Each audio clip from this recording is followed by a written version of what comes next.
The chandeliers of Harrogate have been dark for a year, until tonight. In a gallery veiled by dust and grief, a young maid lifts her duster and freezes. A boy's painted eyes stare back. Her missing brother, vanished 5 years ago, immortalized as the widowed duke's heir. A secret trembles on the gilt frame. Duty warns her to be silent. Desire to know the truth ignites like flame. One voice will shatter the hush. One choice will rewrite every name in this house. Before we begin, tell me, where in the world are you listening from? And what do you love most about period romances? The forbidden longing, the glittering ballrooms, or the truths that refuse to stay buried? London, England, February of the year 1856. A bitter wind wept through the streets of Belgravia, curling between the iron gates and pale stone of Harrogate House, a mansion where even sunlight dared not linger. Within its high walls and hushed halls, time moved not by clocks, but by absence. Absence in laughter, in warmth, in life. Madison Hale stood quietly in the main corridor, her fingers tightening around the worn handle of a feather duster as Mrs. Blythe's voice rang cold and precise down the stairwell. "You'll begin in the portrait gallery, Miss Hale, and mind your hands. The frames are older than your birth." Madison nodded, with the deference expected of a housemaid, even as her heart trembled beneath the coarse wool of her grey uniform. She had worked in houses before, stiff ones, cruel ones, but none had pressed silence against her lungs the way this one did. Here, even the floorboards seemed to mourn. With every step toward the far end of the manor, where the gallery waited like a sealed crypt, the air thickened. Her shoes clicked softly over polished wood as she passed windows draped in black velvet. Mourning crepe still clung to the balustrades, though it had been nearly a year since the Duchess's death, and almost as long since the passing of the heir. They said the Duke of Harrogate had not smiled since. The door to the portrait gallery groaned open beneath her touch. No fire warmed the hearth. Only cold light slanted through the long window panes, dust dancing in the beam like lost souls. The gallery stretched long and quiet, lined with ancestral eyes that watched in eternal judgment. Madison hesitated, her breath visible in the stillness. She stepped forward, lifting her duster, and began the slow rhythm of cleaning gilt and grime from the frames. The air smelled of oil paint and faded varnish, of forgotten tears and frozen time. She moved past noblemen in powdered wigs, dowagers in lace caps, officers in red coats, all of them etched in silence, all of them untouched by the dust of sorrow, until she saw him, a boy, no more than 8 years of age, seated with hands folded in his lap, a leather-bound book resting on one knee. His hair was auburn brown, unruly over one temple. His eyes, hazel solemn-wide, seemed to stare directly into hers. Madison's hand dropped. The duster fell, forgotten, to the floor. She took a step forward, then another, her heart pounding against her ribs like a warning. Her fingers trembled as she reached for the frame, not to dust it, but to anchor herself. "Jacob," she whispered, the name breaking through her lips like a prayer, like a wound. Her vision blurred. The boy in the portrait did not speak, but everything in his face cried out with familiarity. That cowlick above the left brow, that dimple in the chin, that slight turn of the shoulder. Jacob always turned slightly when nervous. She had not seen him in 5 years, but she would know that face in 1,000 lifetimes. "No," she said aloud. "No, no, it cannot be." The sound of her own voice shattered the hush. A clatter echoed behind her, the door swinging open, boots striking hardwood. Mrs. Blythe appeared, flanked by 2 footmen, their brows drawn in alarm. Madison turned, her face pale, her eyes wild. "Mrs. Blythe," she gasped, pointing toward the painting. "That boy, he can't be—" But footsteps, heavier, colder, steadier, followed the others. Arthur Pembroke entered, tall, broad-shouldered, and wrapped in the austerity of his black morning coat. The Duke of Harrogate brought with him the weight of the entire house. His gaze swept over the gathering, then settled on Madison with the full chill of January's breath. "What is the meaning of this noise?"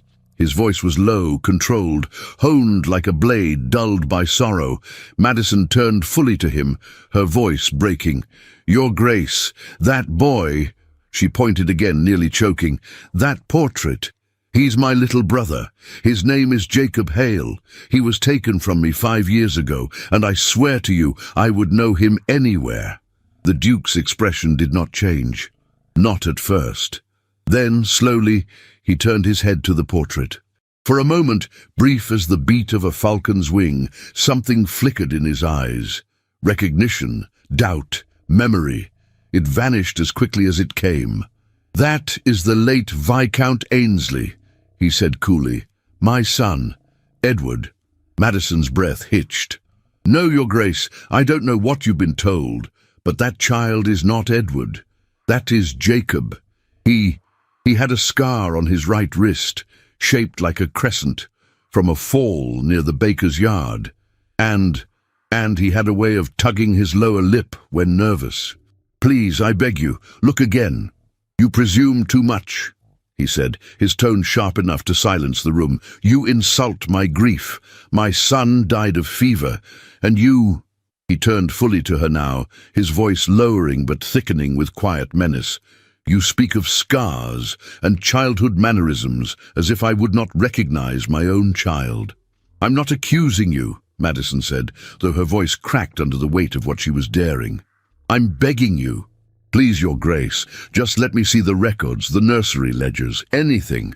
If I am wrong, I will go. I will never speak of it again. But if I am right—" Silence fell, heavy and unbearable. Mrs. Blythe's voice broke it. "Shall I have her dismissed, Your Grace?" He did not answer immediately. His eyes remained on Madison, on the flushed cheeks, the trembling hands, the defiant sorrow in her hazel eyes. Then, slowly, he turned his gaze to the portrait.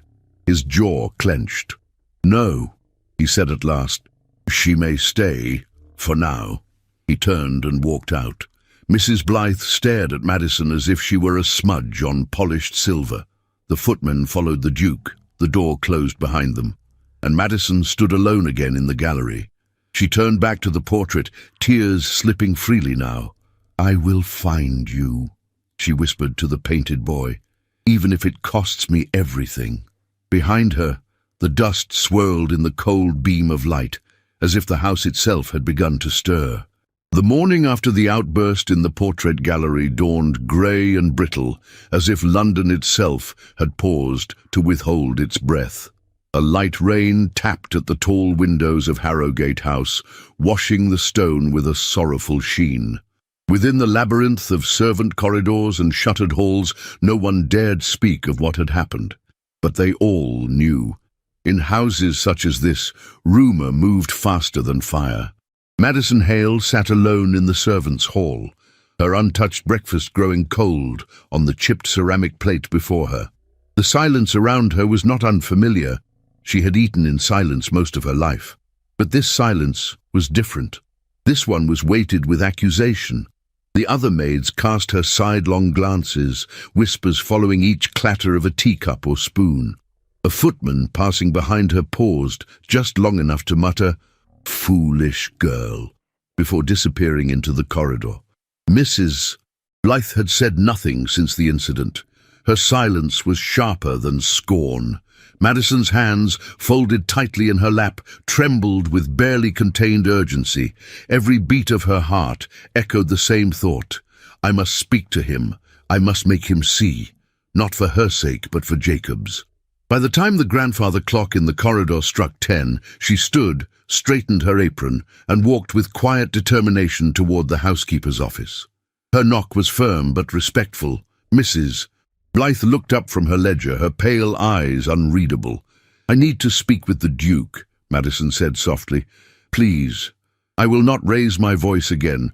I only ask one moment of his time."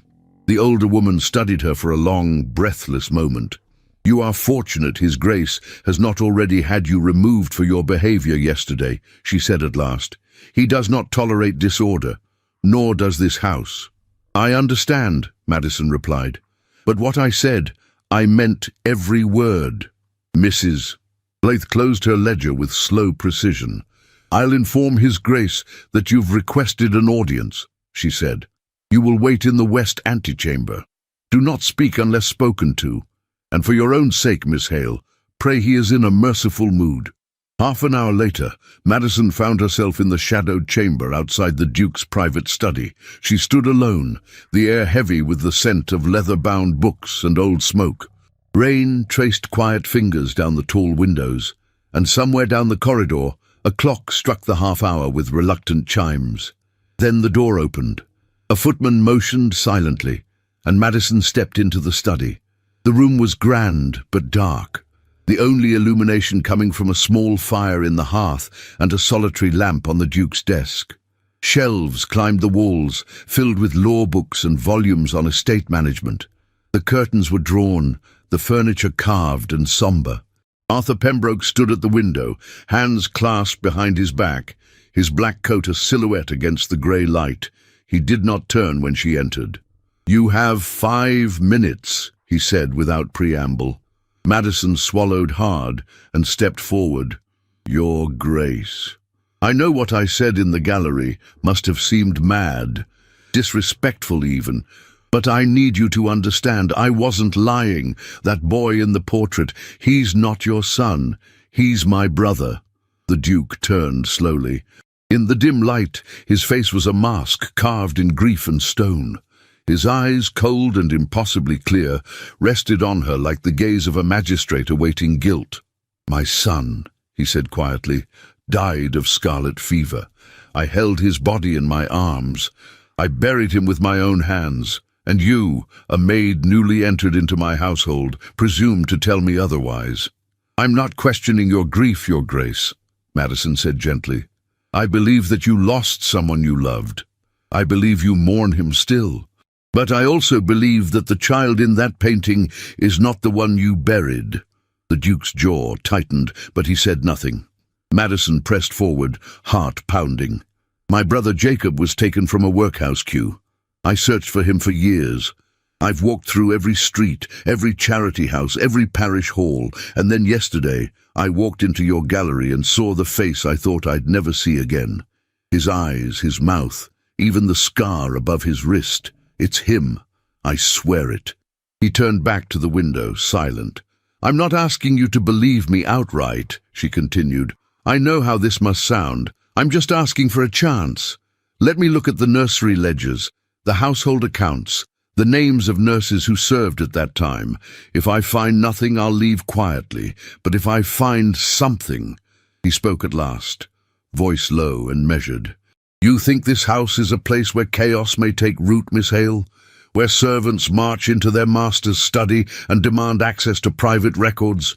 You mistake Harrogate for a courtroom, or perhaps for a market stall, where truth is bartered like cloth."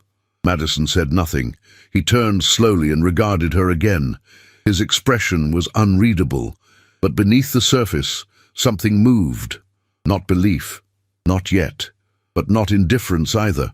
"I'll not have the dignity of my house further undone by a servant's crusade," he said, "but I will give you one chance. You may remain. You will continue your duties as assigned. If in the course of those duties you find anything that substantiates your claim, I will consider granting access to the family archives." He paused. "You have 1 month. Fail to maintain discipline among the staff, and you will be dismissed. Speak of this to anyone else, and you will be dismissed. Is that clear?" Madison bowed her head. "Yes, Your Grace. Thank you." He nodded once, then moved to the desk, dismissing her with the motion.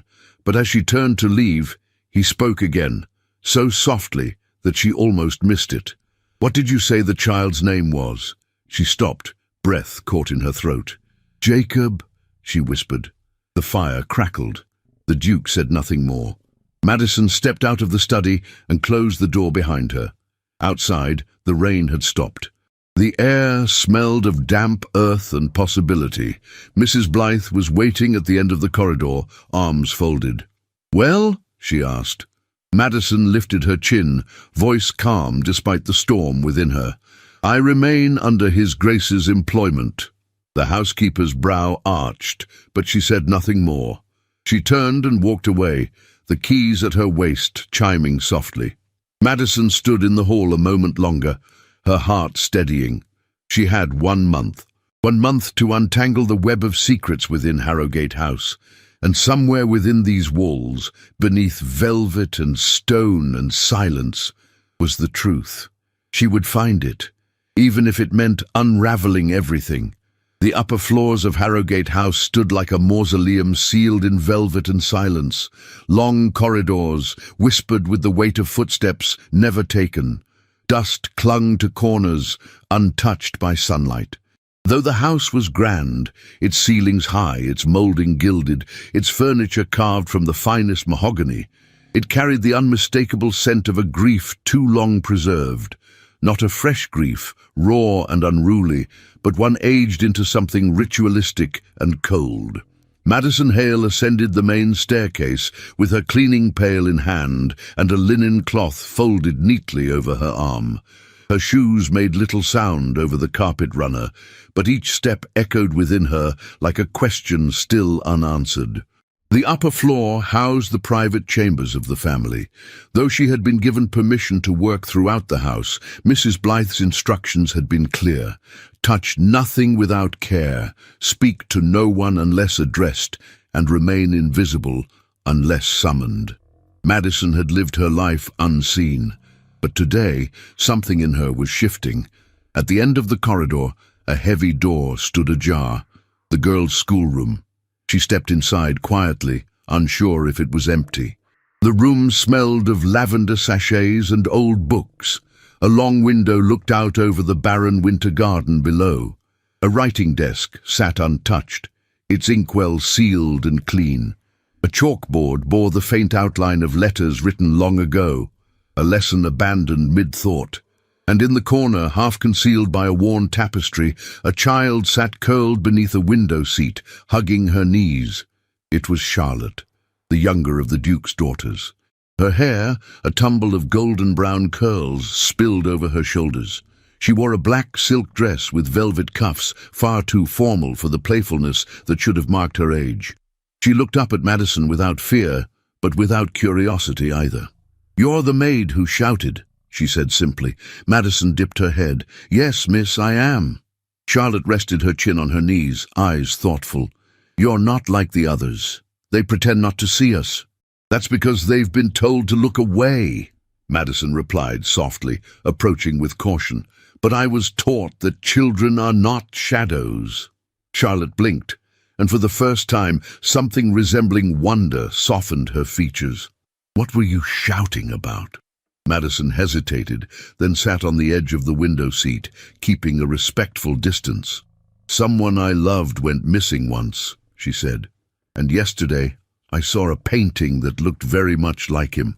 "Was it Edward?" Charlotte asked, her voice dropping into a whisper. "That's the boy in the portrait, my brother." Madison's throat tightened. "He had another name, I think, before this house, before the painting." Charlotte tilted her head, curls brushing her cheek. "You believe he was someone else?" Madison did not answer directly. Instead, she gave the child a small folded paper bird she had fashioned that morning from scrap. "I believe truth can wear many names before it is recognized." Charlotte took it reverently, as if it were a treasure. "Eleanor says we are not to speak of him, not when father is near, not even when we're alone. Do you remember him?" "I remember music," she whispered, "and laughing, and a woman crying. But I'm not sure what was real and what was dream." Madison's heart twisted. She stood and resumed her duties, her hands moving over the shelves with practiced care. As she dusted the corners of the room, she found, tucked behind a row of old Latin primers, a small, leather-bound prayer book. Its pages were stiff with age. She opened it, fingers brushing across the delicate gold leaf on the inside cover. The name Edward Pembroke was written in a shaky hand, but several pages had been torn out, cleanly, and not recently. She turned the book over, her brows furrowing. Why would someone remove prayers from a child's devotional? And why so precisely? She slipped it into her apron pocket just as the schoolroom door creaked. Eleanor stood there, tall and slender, her chestnut hair braided tightly, her morning gown immaculate. Her expression was composed, but her eyes held a wary flame. "You are not assigned to this room," she said. Madison inclined her head. "Forgive me, Miss Pembroke, I was only dusting." Eleanor looked past her toward Charlotte, who still clutched the paper bird. Her lips thinned. "Charlotte, come. You'll catch cold sitting on the floor." Charlotte stood but lingered beside Madison. "She's kind." Eleanor's gaze did not soften. "Kindness can be dangerous if it is not earned." Madison held her ground. "And silence can be cruel when it's worn as armor." The two locked eyes. For a moment, the room filled with a silent understanding neither could speak aloud. Eleanor turned sharply and walked away. Charlotte followed, though she looked over her shoulder and gave Madison a quiet smile. Left alone, Madison returned to her tasks. Later that afternoon, in the linen room, she overheard two scullery maids talking in low voices. Left without a word, she did. One day she was here, the next gone, never even collected her final wages. Was that the nursemaid, the one who cared for the heir? They say she saw something, or heard something she wasn't supposed to. Madison, hidden behind a stack of freshly folded napkins, listened intently. "Mrs. Blythe won't speak of it," one said, "but I heard she went straight to the Duke's study before she left, red-eyed, shaking. They sent a carriage for her, didn't they? A fast one." That evening, Madison returned to the gallery after the household had settled into the rhythms of dusk. The corridor was dimly lit by gas sconces, their flickering light throwing long shadows across the polished floor. She stood before the portrait once more, heart aching. She no longer doubted it. The painting was not just familiar, it was Jacob. His features immortalized in brushstrokes and oil, trapped in a lie that stretched its roots through every corridor of this sorrow-bound house. She touched the edge of the frame, the gold leaf cool beneath her fingers. Behind her the silence deepened, but no longer felt suffocating. For the first time, Harrogate House seemed to be listening and waiting. The days that followed moved like slow molasses through the great arteries of Harrogate House, thick with ritual, burdened with silence. Beneath every task Madison Hale performed, polishing candelabras, folding linen napkins, brushing ash from the hearths, there pulsed a deeper purpose. She had not come to the estate merely to serve. She had come to uncover what had been buried beneath velvet and grief.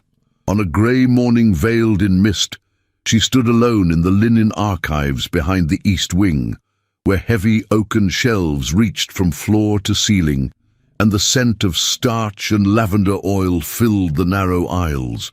Sunlight barely reached that far back in the house, and time seemed to bend within those walls.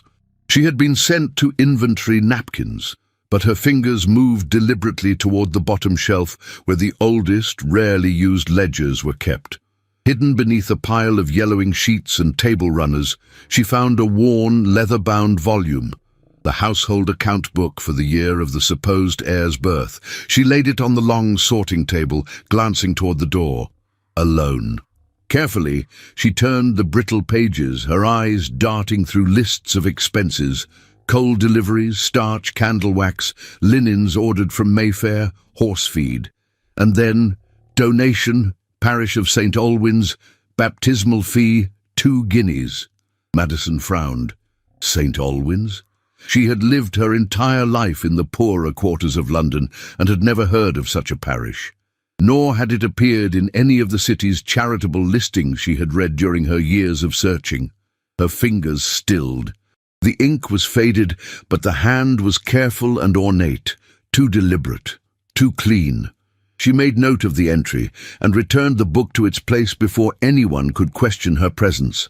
but the name stuck in her mind like a thorn beneath silk.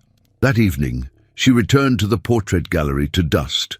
The room, still bathed in its silent gloom, held its usual sentinels of oil and canvas, dukedoms long gone, countesses who had ruled from behind fans and jewels, generals painted astride horses. And at the far end, beneath a velvet drape now perpetually drawn aside, stood the portrait of the boy, Jacob, or Edward, as they insisted he had been. Madison moved toward it with her cloth in hand, though she had no intention of dusting. Her eyes scanned the frame again. A nameplate, polished and inlaid with mother-of-pearl, read, Edward Pembroke, Viscount Ainsley, in his 8th year. But there was no date, no artist's name. She stepped closer. The brushstrokes were confident. The shadows along the jawline soft. Whoever had painted the child had known him well. She reached into her pocket and withdrew a folded slip of paper, the copied note of the false baptismal fee. "You didn't come from St. Alwyn's," she murmured. Behind her, footsteps approached. She turned. The Duke stood in the doorway, his dark form outlined by the flickering gaslight in the corridor. "I find you here often," he said. Madison's breath caught. She curtsied, eyes lowered. "Forgive me, Your Grace. I was instructed to maintain the gallery."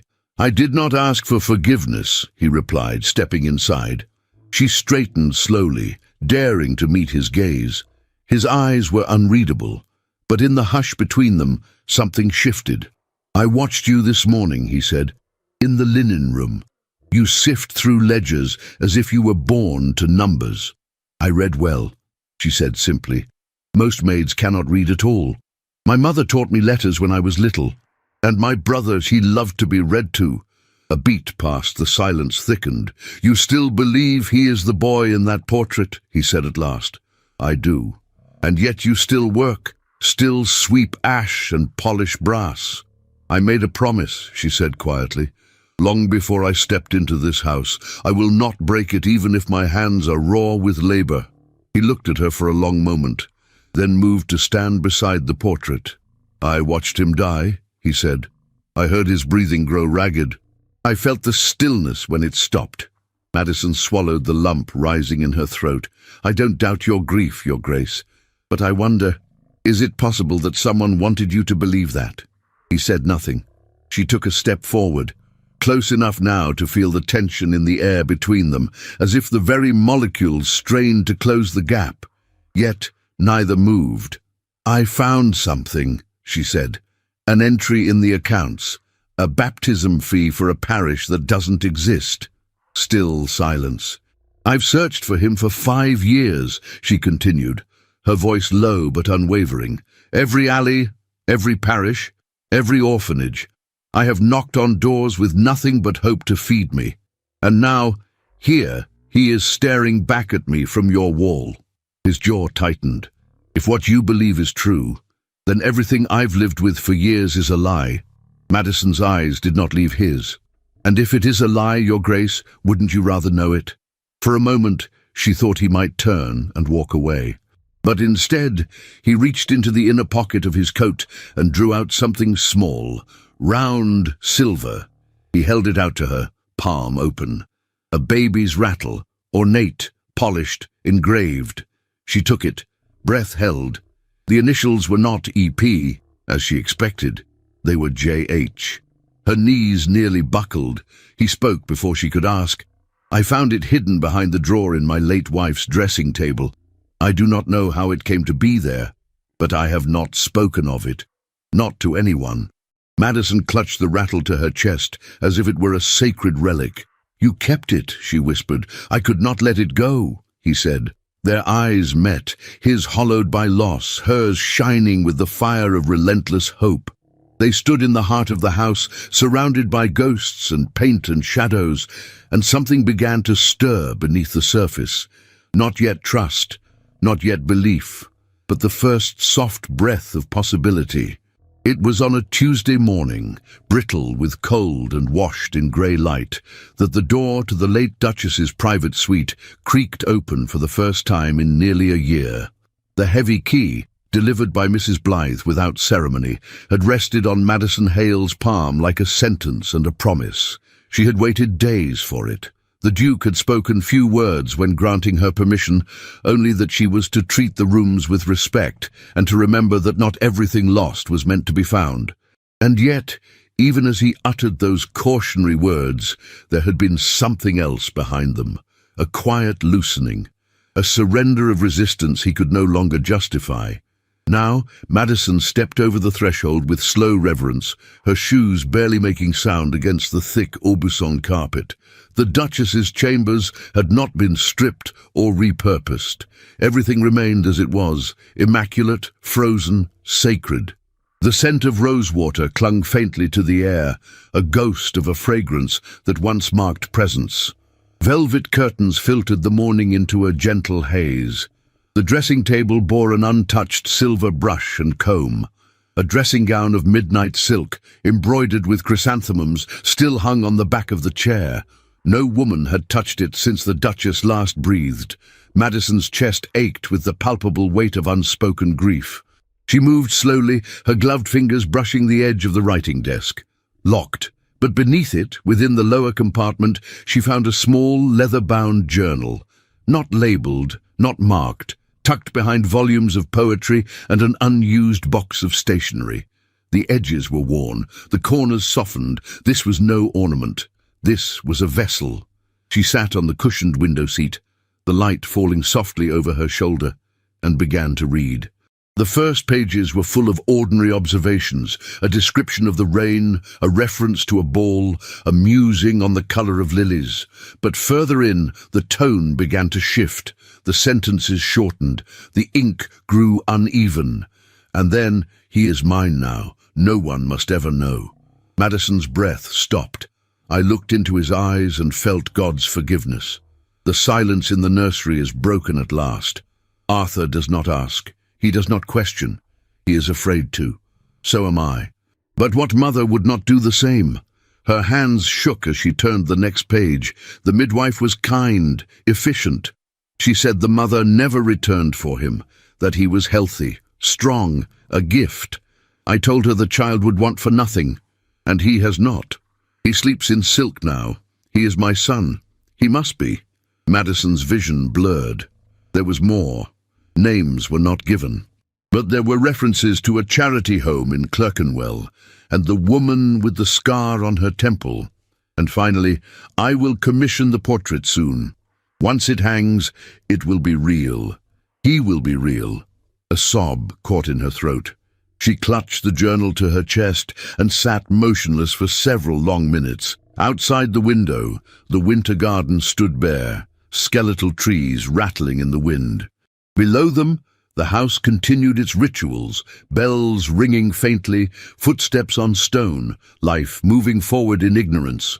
But within the Duchess's suite, Madison had uncovered a truth that changed everything. Later that afternoon, summoned by the Duke, she entered the study with the journal pressed to her heart. He stood by the fire, his silhouette rigid, framed by flickering flame. He did not look at her at first. "I've already spoken to Mrs. Blythe," he said. "She will join us shortly." Madison said nothing, her breath tight. "I asked you to tread carefully," he continued, "and yet you pry into what was buried for a reason." His voice was not angry. It was tired, frayed. She stepped closer, her voice a whisper. "You said once that not everything lost was meant to be found, but some things find their way back, regardless." He finally turned. His eyes fell on the journal in her hands. She offered it to him without a word. He took it, opened to the marked page, and read. The silence stretched impossibly long. When he finally spoke, his voice was low. "I suspected something, but I told myself it was grief, that I was imagining things, that her softness, her need, could not have led her to such deception." Madison's voice trembled. She wanted to love again, and she did, but love does not erase origin, not even a mother's. The door opened. Mrs. Blythe entered, her keys clinking faintly at her waist. She paused when she saw Madison and the journal in the Duke's hand. He turned to her. "Tell me the truth." The housekeeper's mouth twitched. Her composure held, but only just. "I was not part of the arrangement, Your Grace, but I came to suspect. I found correspondence hidden in the nursery fireplace grate, scraps of letters signed only with initials. I questioned the steward. He told me not to interfere." "Bring him," the Duke said. Moments later, Mr. Pelham, the steward, stooped, grey-haired and cautious, stood before them, hands folded. The Duke spoke again, his tone iron. "You will answer honestly. No more shadows." Pelham hesitated. Then his shoulders sagged. "It was her doing," he admitted. "After the stillbirth, she was inconsolable. She wrote to a woman who had connections, quiet connections, children abandoned, orphaned, or unwanted. The boy was brought here in the night." Madison's hands curled into fists. "He was never to stay long, only until her sorrow passed. But she called him Edward within hours, and when she smiled again, we let it be." "And the portrait?" the Duke asked. "She commissioned it herself, told the painter he was the heir. Once it hung, none questioned it." Madison's voice came quiet, broken. "What happened when the guilt returned?" Pelham looked down.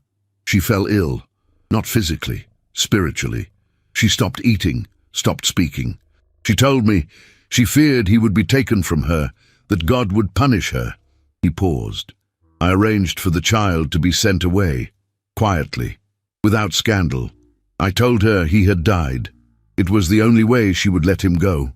The Duke looked as if the air had left the room. "You told her he died?" "I did." The fire popped in the hearth. Madison closed her eyes, her lips trembling. The boy had not died. He had been cast out from a lie and buried under another. "Where was he sent?" the Duke asked. Pelham hesitated again. "To Kent, a vicarage, a small one. The woman who arranged it said it would be safe. The records, I can find them." "You will," the Duke said, "immediately." He dismissed them all with a gesture. When Madison turned to leave, his voice stopped her. "You were right." She turned back slowly. "I did not want to know, because knowing would mean losing him again. But what you've given me is a second chance." Their eyes met in the dim glow of firelight. No words passed between them then, but something was exchanged all the same, something stronger than silence, and far more lasting than lies. The road to Kent wound through frozen hedgerows and snow-dusted fields, stretching like a ribbon of grey silk beneath a sky the colour of tin. The hired carriage moved in silence, its wheels cracking through pockets of frost, the horse's breath rising in puffs of white steam. Inside, cloaked in heavy wool, Madison sat across from the Duke of Harrogate, her gloved hands folded tightly in her lap. Neither spoke. Not because words had failed them, but because none could yet hold the weight of what they were about to face. Outside the narrow window, the countryside shifted. Fields gave way to narrow lanes, to low stone walls and shuttered cottages. Birds huddled beneath empty trees. Smoke curled from chimneys like ribbons of warmth. The world was smaller here, simpler, and yet to Madison it felt vast and holy. It was here, in this quiet corner of Kent, that the truth of everything might be waiting in the eyes of a boy. When the carriage slowed, the driver called out through the flurries. They had reached the vicarage. A modest stone house stood at the end of a narrow drive, its windows glowing with the amber light of late afternoon. Ivy clung to the eaves like a shawl. The garden beyond was bare, the remnants of summer's roses now nothing more than dry brambles dusted with frost. Madison stepped out first, her boots crunching against the gravel, the cold rushing to her cheeks. She glanced up at the house and pressed one hand to her chest. The Duke followed, his posture as composed as ever, though she sensed the tightness in his shoulders. He carried nothing, not even a cane or gloves. Only tension and the long-held burden of what he might have to face. The vicar, a soft-spoken man with thinning blonde grey hair and eyes like pale glass, answered the door before they could knock. He wore a thick wool cardigan over his clerical collar, and his spectacles perched precariously at the end of his nose. "Good afternoon," he said, his voice gentle but firm. "I believe I received word of your arrival." The Duke inclined his head. "Thank you, Reverend Trent. We won't take more of your time than necessary." The vicar studied them a moment longer, then stepped aside to let them in. The warmth of the vicarage enveloped them like a balm. The air was scented with cloves and bread still baking. The hallway was narrow, the walls lined with hand-sewn samplers and modest oil landscapes. It was a home crafted with love, not legacy. "Please sit," the vicar said, guiding them to the small parlour. "My sister is with the children in the back room. I'll fetch Henry." And at the sound of the name, Madison felt her breath falter. The Duke, standing by the fire, did not move. Moments passed, and then footsteps, light, quick, unburdened, and a boy appeared in the doorway. He was 8, perhaps a little tall for his age. His cheeks were flushed with winter's air, and his dark auburn hair fell in loose, familiar curls over his forehead. His hazel eyes, oh, those eyes, swept the room with polite curiosity. "Henry," the vicar said gently, resting a hand on the boy's shoulder, "these are visitors from London. They knew your family long ago." The boy turned to them, a smile forming at the edges of his mouth. Madison's knees weakened. She clasped her hands to still the tremor. "Good afternoon," he said, with the careful courtesy of a child well loved. She tried to speak. She couldn't. He tilted his head, studying her. "You look sad, miss," he said. The words, so innocent, shattered her. She knelt before him slowly, cautiously, as if he were made of spun glass. "My name is Madison," she whispered. "And once, very long ago, I had a brother who looked just like you." The boy blinked, then glanced at the vicar. "She's telling the truth," the vicar said softly. "There are things we never told you, Henry, because you were too young to understand." The child looked between them, his brow furrowing. "I don't want to leave," he said, voice suddenly trembling. "Auntie says I can stay here forever." "No one will take you away," Madison said quickly, tears slipping from her lashes. "No one, I promise."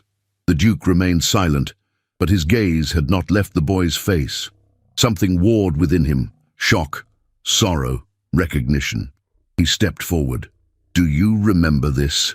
he asked, holding out the silver rattle. The boy's eyes lit with recognition. "Yes, that was mine. I used to keep it by my bed." The room stood still. The Duke lowered his hand, the rattle trembling slightly as he set it on the table. "You are well cared for here," he said quietly. Henry nodded. Madison stood, heart breaking and full all at once. Later, in the vicar's small study, Reverend Trent explained everything. The boy arrived just over 5 years ago. He was placed through private means, discreet but not illegal. My sister and I were told he had no surviving family and needed a home. We named him Henry. He became ours in every way that mattered. "You love him," Madison said. "We do," the vicar replied. "But if you wish to reclaim him—" "No," Madison said. The word came like a bell toll. She turned to the Duke, her eyes shining. "He's happy. He's safe. He's not a secret here. He's a child, loved, seen, cherished. To pull him from this would be cruelty in the name of comfort. I won't do it, not even for my own heart."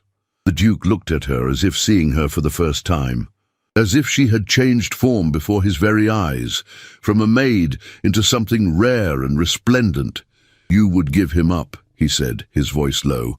"I never had him," she answered, "but I prayed he would be warm, and he is." The fire cracked softly. The vicar nodded. "Then let us find a way forward that honors what was and what is." Before they left, Henry hugged Madison without hesitation. His small arms clung to her neck, and when he pulled back, he smiled. "You can visit, right?" "Always," she said, her voice catching. As the carriage rolled away from the vicarage, Madison stared out the window in silence. The Duke sat beside her, but no longer a distant figure, no longer a man of shadows and scorn. There was something human in him now, something humbled. After a long stretch of road, he spoke. "You loved him more than your need." Madison turned to him. and you watched him walk away without claiming what your title could have demanded. Their eyes held, not as master and servant, but as two souls who had stood in the presence of love and let it live. Outside, the snow began to fall, not heavy, but soft, like blessing.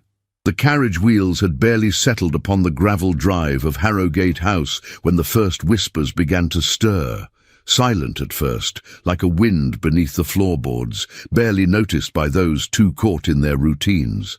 But servants notice everything. And in a house like Harrogate, silence was never truly still. It simply waited to be broken. By the time Madison stepped down from the carriage, the frost-laced air carried with it a shift, an unspoken change. She had left the house a maid, uncertain and shrouded in questions. Now she returned, having touched the edge of truth, and with it, sorrow, mercy, and something she dared not name. The Duke walked beside her, neither speaking nor offering his arm. And yet their pace matched, their steps unhurried, as though both understood they had crossed a threshold that could never be recrossed. Inside, the great hall received them with its usual hush. A maid curtsied, a footman bowed, but their eyes lingered. By supper, the halls murmured. By dawn, the drawing-room echoed with footsteps it had not heard in weeks. By noon, Lady Clarimond Ashley, cousin to the late Duchess, arrived in a gleaming black landau, pulled by 4 white horses and cloaked in indignation. She did not request an audience. She demanded one. "You will see me, Arthur," she announced in front of the butler, her bonnet still pinned and her gloves unshed, "or I shall assume the worst and act accordingly." Within the hour she stood in the Duke's study, her frame wrapped in mourning lace that did little to soften her eyes, sharp, suspicious, and gleaming with the thrill of discontent. "I hear," she began, each word clipped like a blade, "that you've been seen travelling with a servant, that you've brought scandal to the gates of Harrogate, and are now permitting a maid to speak of things far beyond her station." The Duke remained standing. The fire crackled softly behind him, the only sound in the room besides the tapping of Lady Clarimond's cane upon the polished floor.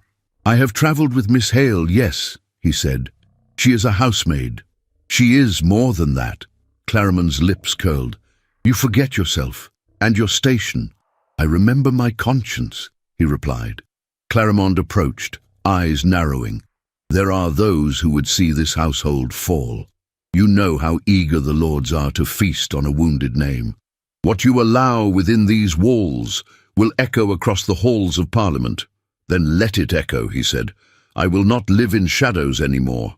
But even as he spoke the words, a letter arrived, anonymous, unsigned, bearing a seal pressed into black wax. The message was simple. "We know what happened to the child. Silence has a price, £10,000, paid within the fortnight." It was not the first threat he had received in his life, but it was the first that reached into the hollow of his chest and threatened to rip open what little peace he had found. The Duke crumpled the paper and tossed it into the fire, but the damage was done. The storm outside raged quietly. The storm within was just beginning. Madison, unaware of the letter but sensing the shift, found herself increasingly isolated. Servants who once nodded with cautious respect now turned their backs. Conversations stilled when she entered the room. Her linen assignments were doubled, and Mrs. Blythe, though still composed, watched her with a wariness she had never shown before. Even the girls, Eleanor and Charlotte, had grown quiet again, until one afternoon, when Eleanor entered the gallery. Madison had been dusting the frame of a painting near the window, her thoughts far from her task, when the soft tread of footsteps reached her ears. Eleanor stood with her arms folded across her chest, her face unreadable. "I heard my name," she said. Madison turned. "Pardon? You were speaking with my father 2 nights ago. I heard my name. I also heard the word portrait." Madison straightened. "I did not mean for you to hear." "I did." Eleanor took a step closer. "I want to know.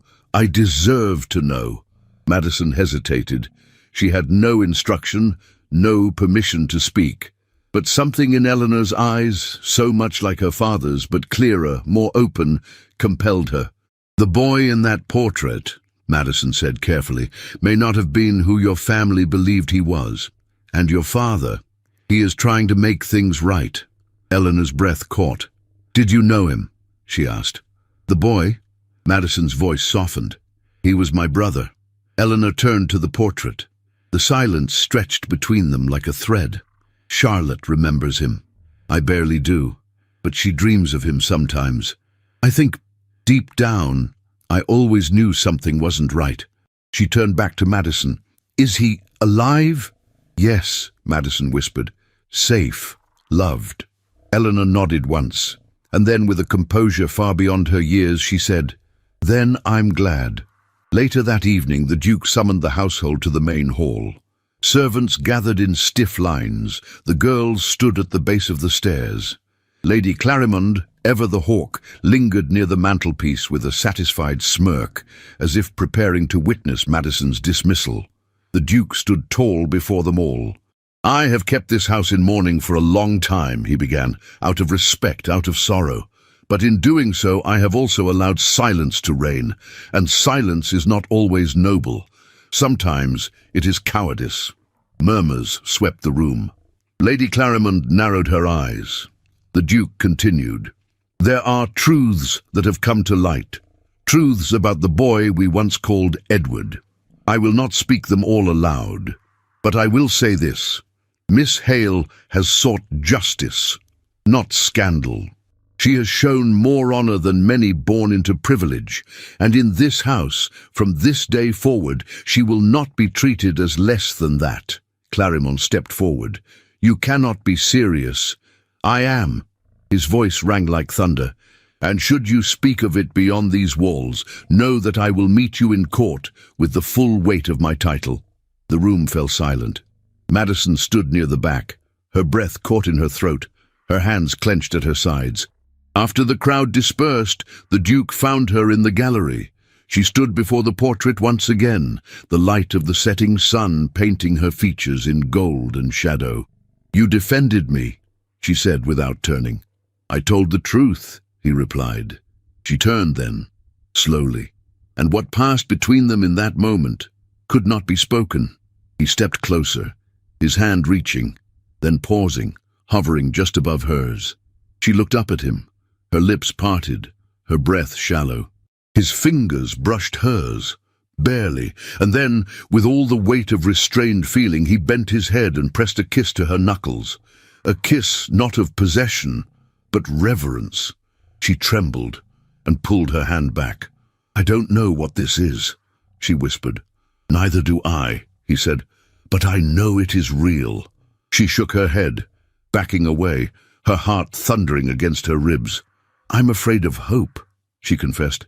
"It always costs too much." He stepped back, giving her space. "Then let us pay in silence until you are ready." And with that he left her there, alone in the golden hush, where silence for the first time felt like possibility. Winter in London bore the scent of iron and coal, of damp stone and closed shutters, of promises postponed until spring. A sallow light filtered through the tall windows of the law offices on Bedford Row, casting pale rectangles onto the waxed floorboards. The Duke of Harrogate sat at the head of a long oak table, his gloved hands folded before him, his eyes steady as marble. Across from him sat his solicitor, Mr. Durham, flanked by a second man, severe, meticulously groomed, and watching the Duke with the cold curiosity of a predator. The second man was Lord Percival Haddon, Member of Parliament and third cousin to the late Duchess of Harrogate. "I trust," Haddon began, his voice dry as a paper cut, "that your Grace has considered the wider implications of your charitable efforts." "I am not requesting your trust," the Duke replied, voice calm. "Only your silence." "That," said Haddon with a thin smile, "is precisely what concerns me." He leaned forward. "There are whispers that you intend to establish a legal guardianship over a child of uncertain origin. The son of a seamstress, was it? Perhaps a street girl.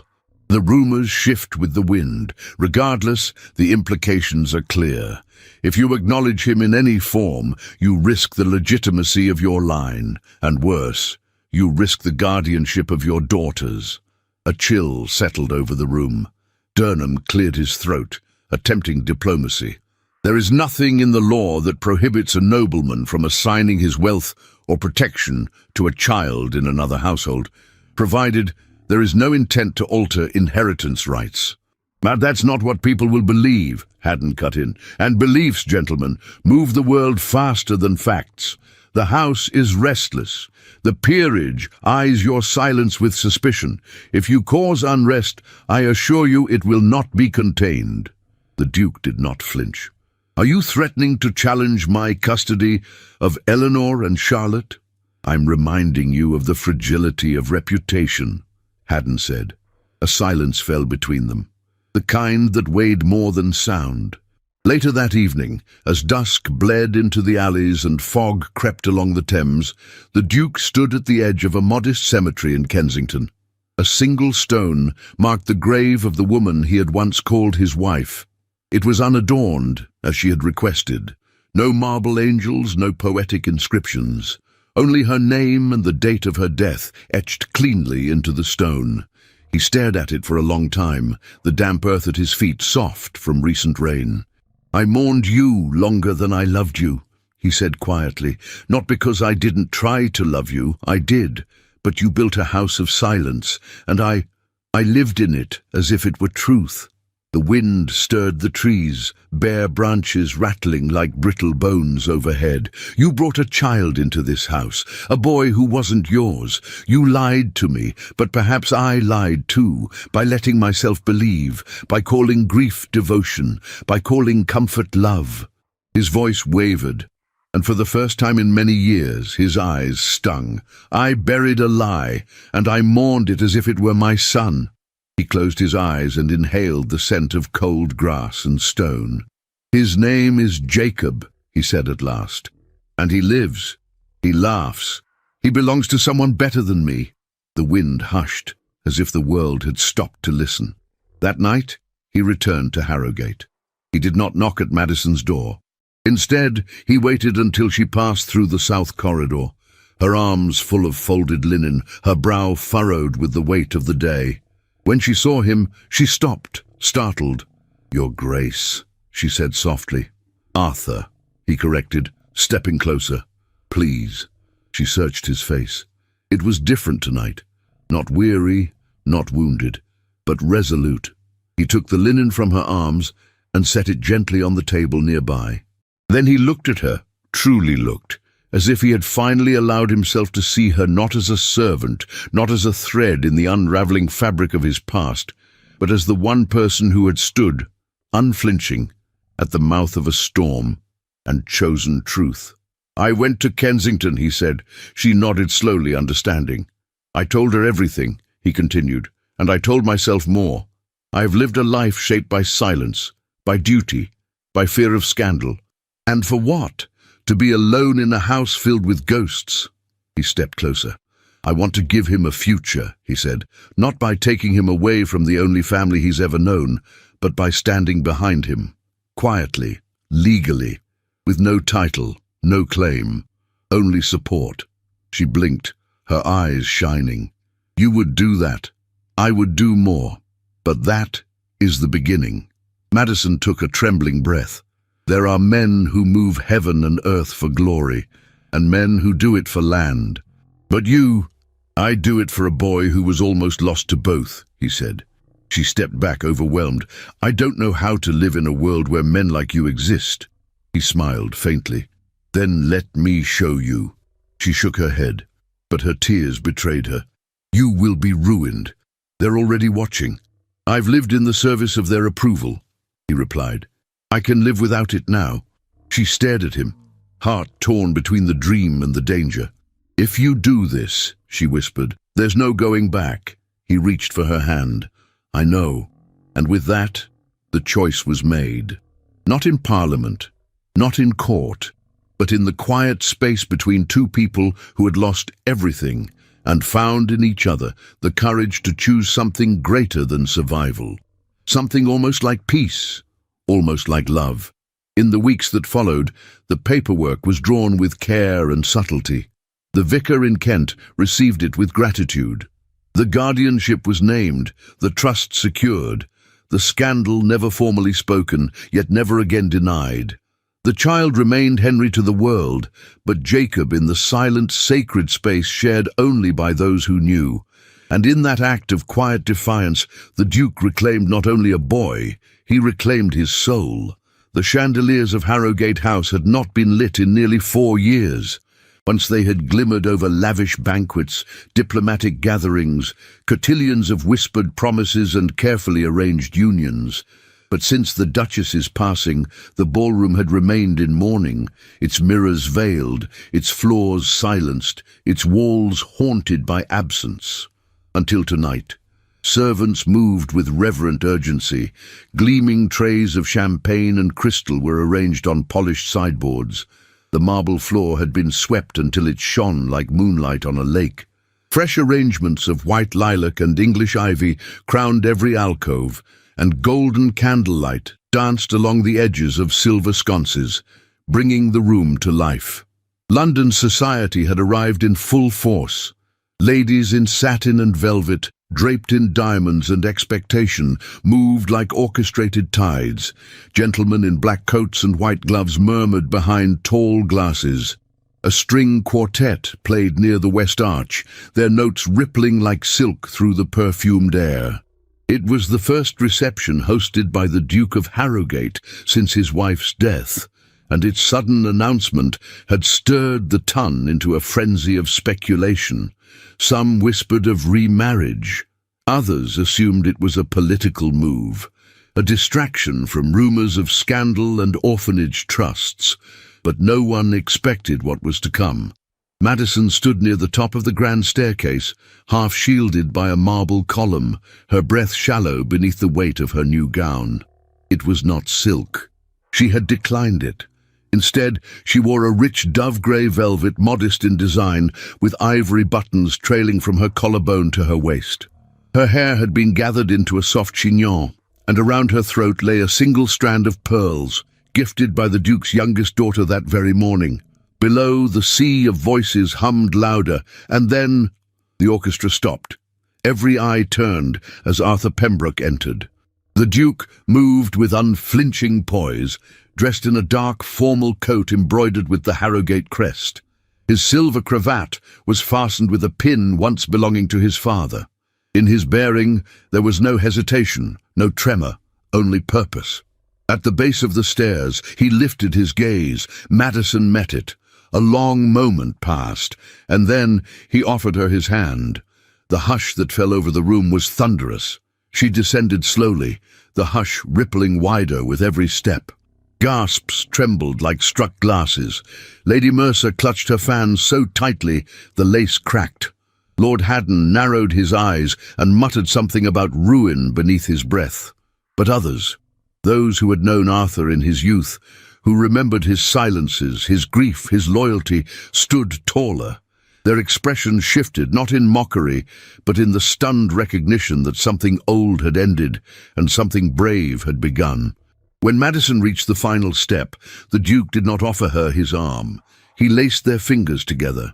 "My friends," he said, his voice carrying through the marble like a vow, "permit me the honor of introducing Miss Madison Hale." A beat. Then, the future Duchess of Harrogate. The silence broke like glass. There was no applause. That would come later, in cautious pockets. But for now, the air surged with whispers, scandalized laughter, disbelief, and admiration. Madison did not lower her head.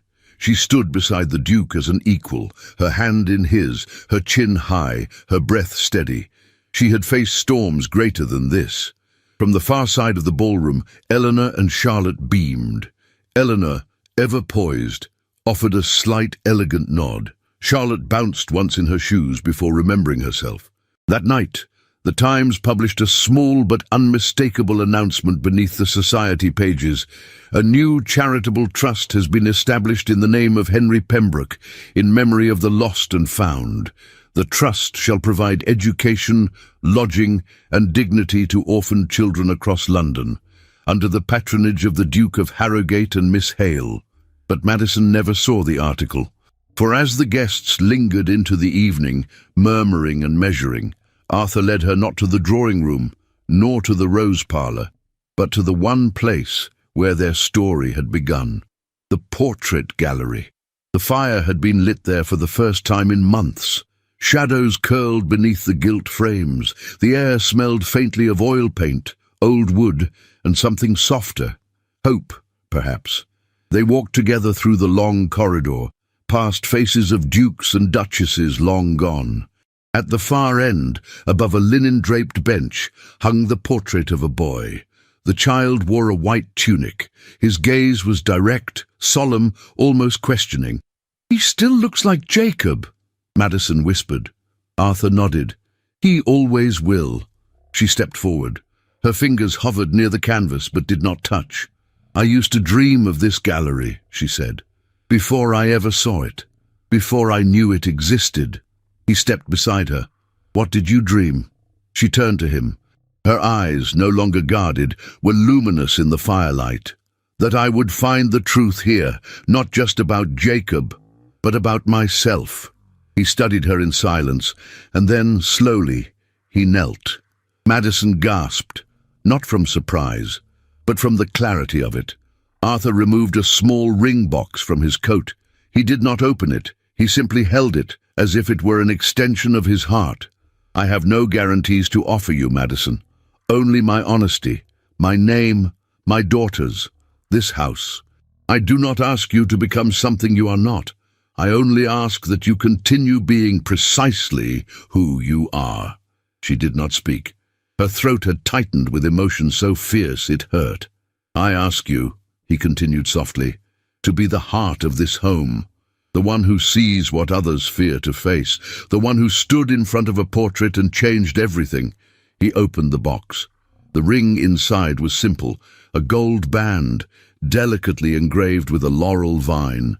"Will you," he said, "be my wife?" Madison looked down at him, and this time there was no tremor, no doubt, no fear. "Yes," she said. One word, clear as church bells.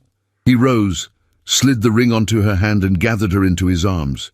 She melted against him, her face against his shoulder, her hands fisting into his coat, not because she was uncertain, but because she had never before allowed herself to need.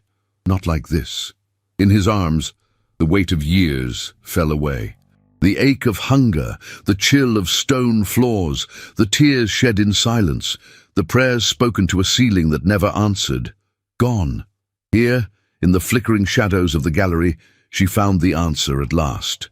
Not justice, not vengeance, not restoration, but home. The gardens of Harrogate had never smelled so alive. Spring had unfurled itself with a gentleness reserved for stories that end not in sorrow, but in slow, blooming triumph. The roses had returned first, fat, fragrant, untamed things, and were quickly followed by pale daffodils nodding beneath the hedges, lavender growing along the walkway, and the sweet, lemony scent of magnolia that drifted from the southern wall like memory itself. It was a morning of soft winds and scattered petals, and all of Harrogate House had woken to light. In the courtyard, laughter danced across the cobblestones. Charlotte, now 11, raced her sister around the edge of the fountain, ribbons trailing behind her like banners in a breeze. Eleanor, newly turned 13, no longer hid behind solemn glances and gloves of propriety. Her laugh, once rare and brittle, rang freely now, clear as bells. Madison watched them from the stone bench beneath the wisteria arbour, her hands folded over the lace hem of her cream gown, her eyes warm with a peace she had never dared to imagine. The west wing of the estate, once shuttered and shadowed, now rang with the cheerful voices of girls in grey smocks and neatly braided hair. The Harrogate School for Orphan Girls, small, humble but fierce in its purpose, had opened just 3 months earlier.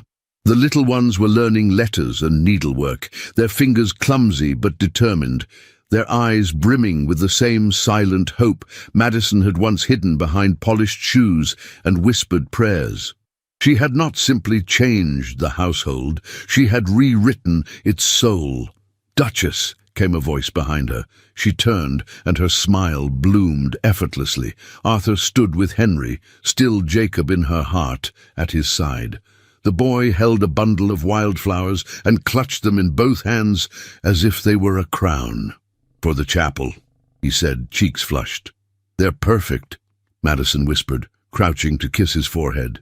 At 8 years old, Jacob, Henry to the world, had grown into a thoughtful, curious child. The Trents, who had raised him with quiet grace and a fierce love, continued to be his guardians. They visited often, welcomed not as guests, but as family. He bore the Pembroke cheekbones, though his nose was unmistakably hers. His curls had grown longer, sun-lightened at the tips, and he had a habit of studying people with a steady, listening gaze, as if deciphering truths unsaid. Sometimes when he smiled, Madison felt the breath catch in her chest, not from sorrow but from awe. He had survived so much and yet remained radiant. Today he would stand at the christening of his baby sister. Arthur extended a hand to Madison. She took it without hesitation. They walked together toward the chapel.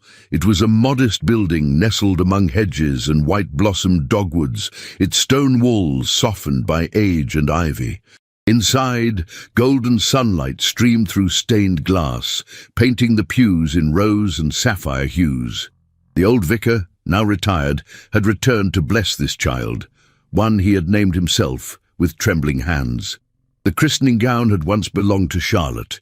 Eleanor had stitched new ribbons, and the orphan girls had embroidered the initials AMP, Amelia Margaret Pembroke, with tiny, imperfect stitches that made Madison weep when she saw them. As they stepped into the chapel, the hush fell like a blessing. Family, staff, neighbours, orphans and ladies alike filled the benches, pressed lace handkerchiefs to their lips, and watched as Arthur held the child with reverence.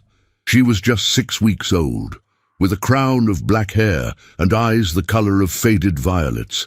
She made no sound, only gazed upward as the water touched her brow and the name was spoken aloud. "Amelia Margaret," the vicar intoned, "may you always walk in truth." Truth. The word rang through the chapel like a secret finally spoken. After the ceremony, they walked back in procession to the gallery, the very room where Madison's world had once cracked open beneath the gaze of a painted boy. Now, a new portrait awaited. The artist had finished it just days earlier, and it had been hung beside the old one in silence, revealed only that morning to the family. Madison stood before it now. It captured not just likeness, but spirit. Arthur standing tall, one hand resting gently on Eleanor's shoulder. Madison seated with Charlotte at her side and the infant in her arms. Jacob stood in front, not as a hidden child, but as a luminous presence, neither claimed nor erased, but held in full view of the world as he deserved. There was space in the composition, an intentional openness in the frame, as if life itself were still unfolding. Below the first portrait, the boy alone in white, now hung a plaque. "Henry, who taught us truth." Madison's hand trembled as she reached to touch the brass. Truth, not the polished kind displayed for admiration, but the kind that cost something, the kind that asked for courage, the kind she had chased through shadows and ledger books, through silence and doubt, until it lit the corners of this house like dawn. Arthur came to stand behind her. "I used to think this house was made of stone," he said softly. She turned. "And now?" she asked. He looked around the gallery. At the portraits, the light, the children. "Now I think it's made of hearts." She rested her head against his shoulder. Outside, in the gardens, the bells rang once for the new christening, and again for the start of a new chapter. Servants gathered in the courtyard with cake and cider. The children played beneath garlands of forget-me-nots. The West Wing's windows were thrown open and music drifted out in the lilting strains of a piano, slightly out of tune but deeply sincere. Madison turned toward her family. Eleanor and Charlotte ran to her, pulling at her sleeves, insisting she try the cake. Jacob waited with a shy smile and a paper crown one of the schoolgirls had made for him. Arthur extended his hand again, and when she took it, she felt not only the warmth of his palm, but the echo of every step that had brought her here. She had once been a maid in a house of sorrow. Now she was its heart, not because of titles, not because of portraits, but because she had refused to let the truth be buried, and in doing so, she had given a name to the boy, and a future to the house. The wisteria had climbed higher than ever, its blossoms cascading in heavy, fragrant waterfalls over the west terrace of Harrogate House. Spring had returned once more to the estate, and with it a sense of quiet that only time and earned peace could bestow. 7 years had passed since the morning sunlight filled the chapel for Amelia's christening. The house had changed, yes, but not in the way that a stone facade weathers or a roof darkens. It had softened, it had grown braver, it had lived. Madison stood at the edge of the garden path in her moss-coloured travelling cloak, her gloved hands folded over a leather-bound notebook. Her hair, once pinned with urgency, was now swept back in elegant simplicity, streaked with threads of gold earned by time and grace. She gazed out over the grounds where children laughed, and sunlight painted everything in amber. She had aged, and so had Arthur. But love, true love, had not diminished with the years. It had deepened like the roots of the old oaks surrounding the chapel, unseen but unshakable. Their marriage had not been without storms, but it had endured because it was born from truth, not illusion. Amelia, now 7, darted between the rows of tulips with a wooden sword tucked in her belt and a daisy chain tangled in her curls. Eleanor, at 20, taught arithmetic at the school her stepmother had built. She had rejected her first suitor with admirable diplomacy, determined to find a man who respected both her wit and her quiet strength. Charlotte, radiant at 18, played the pianoforte most evenings, filling the halls with music that turned memories into melody. She was courting a young architect with ink-stained fingers and eyes full of wonder. And Henry, always Henry to the world, though Madison's heart still whispered Jacob in its softest beat, had grown into a young man of 15, with a voice just breaking and a tenderness that disarmed even the most hardened guests. He still lived with the Trents, but spent holidays at Harrogate, where a room remained his, unchanged, but always evolving. He called Madison sister now with quiet affection, and called Arthur sir with unspoken reverence. A future was being forged for him, not as a duke, not as a pawn, but as himself. The school had doubled in size. Girls who once arrived barefoot now read Shakespeare beneath cherry trees. Some stayed on as tutors, some left to marry, to teach, to open shops. Each carried with them the truth Harrogate had taught, that dignity was not the privilege of birth, but the right of every soul brave enough to claim it. But not all fates had been as kind.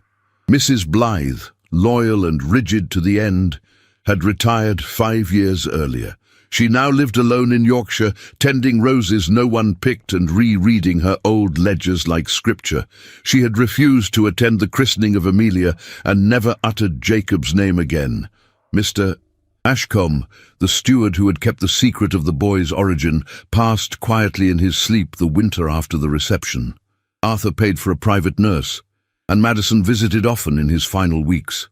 He died with her hand in his, whispering, "Tell the boy I never meant harm." The cousin who had once stirred scandal among the ton now lived in social obscurity, her venom having turned against her in drawing rooms where reputation was currency. No one invited her anymore. Even the Times had ceased to mention her. Arthur had changed the most and yet the least. The Duke of Harrogate no longer walked in silence. He laughed now, not often, but with sincerity. He danced at Eleanor's birthday with his youngest in his arms.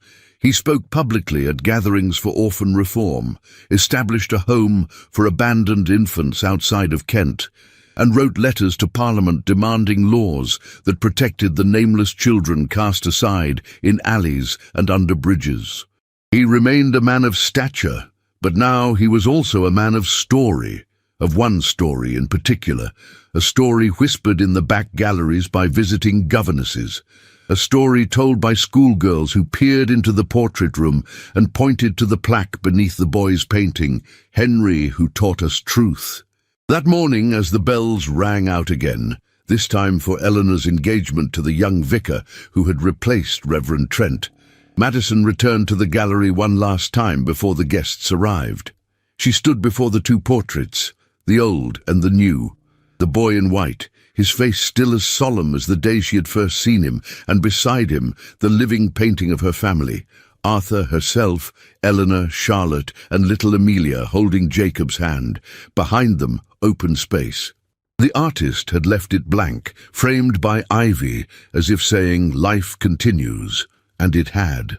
Madison reached into her notebook and slipped a pressed violet into the crack of the frame. A quiet ritual. One she had done every spring since that day 7 years ago. Footsteps echoed gently on the marble. Arthur entered, dressed in his dark blue formal coat, silver threads at his temples. He paused beside her and followed her gaze. "She would have been proud," he murmured. Madison turned to him. "Who?" "Your mother," he said, "and perhaps mine." Tears welled in her eyes but did not fall.